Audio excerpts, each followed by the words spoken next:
খবর 24 সাথে আপনাকে স্বাগত। নতুন নতুন খবর জানার জন্য আমাদের চ্যানেলে চোখ রাখুন। নমস্কার দর্শক বন্ধুরা, স্বাগত আমাদের এই চ্যানেলে।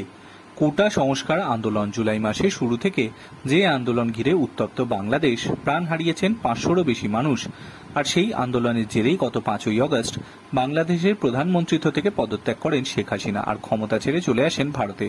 এই মুহূর্তে ভারতেই রয়েছেন বাংলাদেশের প্রাক্তন প্রধানমন্ত্রী। কোন ছাড়পত্রে তিনি ভারতে রয়েছেন? কূটনৈতিক পাসপোর্টই কি হাসিনার সেই ছাড়পত্র? কি এই কূটনৈতিক পাসপোর্ট? কোটা সংস্কার আন্দোলন ঘিরে বাংলাদেশ স্তব্ধ। গত 5ই আগস্ট গণভবনের দিকে এগিয়ে আসতে থাকেন আন্দোলনকারীরা। প্রধানমন্ত্রিত্ব থেকে পদত্যাগ করে জাতির উদ্দেশ্যে বক্তব্য রাখতে চেয়েছিলেন হাসিনা, কিন্তু সেই সময় তিনি পাননি। এরপরই শেখ হাসিনা এবং তার বোন শেখ রেহানাকে সেখান থেকে নিয়ে যাওয়া হয় বাংলাদেশের সেনার একটি বিমানে। বোনের সঙ্গে ভারতে আসেন বাংলাদেশের প্রাক্তন প্রধানমন্ত্রী। এই মুহূর্তে দিল্লির উপকণ্ঠে রয়েছেন তিনি। হাসিনা ভারতে আসার পর বিদেশমন্ত্রী এস জয়শঙ্কর সংসদে জানান, ভারত সরকারের কাছে সাময়িকভাবে ভারতে আসার অনুমোদন চেয়েছিলেন শেখ হাসিনা এবং কেন্দ্রে সবুজ সংকেত দেওয়ার পরই তিনি ভারতে আসেন। পরে বিদেশ মন্ত্রকের মুখপাত্র রণধীর জয়সওয়াল জানান, খুব স্বল্প সময়ের নোটিসে হাসিনার ভারতে আসার বিষয়টি অনুমোদন করা হয়েছিল। হাসিনার পরবর্তী পদক্ষেপ নিয়েও ভারতের কিছু জানানো নেই বলে মন্তব্য করেছিলেন বিদেশ মন্ত্রকের মুখপাত্র। ভারতে হাসিনা কি কূটনৈতিক পাসপোর্টে রয়েছেন এই নিয়ে নয়াদিল্লির তরফে স্পষ্ট করে কিছু বলা হয়নি। বাংলাদেশ ছাড়াও একাধিক দেশের সঙ্গে কূটনৈতিক পাসপোর্ট নিয়ে চুক্তি রয়েছে ভারতের। কোন দেশের কূটনৈতিক পাসপোর্ট নিয়ে কেউ 60 দিন ভারতে থাকতে পারেন।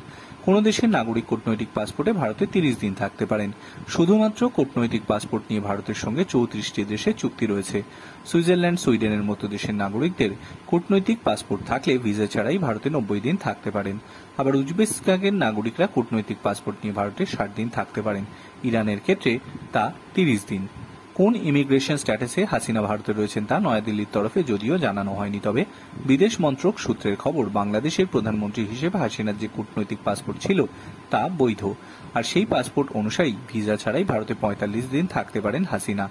ভারতের এক্ষেত্রে কোনো ব্যবস্থা নেওয়ার প্রয়োজন নেই। হাসিনার বোন শেখ রেহানার অবশ্য এমন কোনো সমস্যা নেই।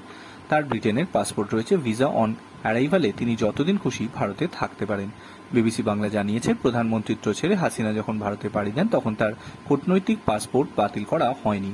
দিন 3 আগে মোহাম্মদ ইউনূসের নেতৃত্বাধীন অন্তর্বর্তীকালীন সরকার হাসিনার কূটনৈতিক পাসপোর্ট বাতিল করেছেন। এবার কি হবে এই বিষয়ে বিবিসি বাংলার এক প্রতিবেদনে দিল্লির এক শীর্ষস্থানীয় কর্তাকে উদ্ধৃত করে বলা হয়, সেটা কোনো বড় সমস্যা না, কারণ এই ধরনের পরিস্থিতিতে ভারতের প্ল্যান বি বা প্ল্যান সি প্রস্তুত থাকে।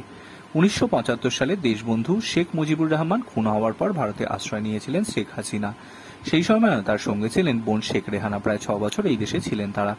49 বছর পর ফের ভারতই হয়েছে হাসিনার আশ্রয়স্থল, কিন্তু নানা জটিলতা কাটিয়ে তিনি কতদিন ভারতে থাকেন সেটাই এখন প্রশ্ন। Bureau report.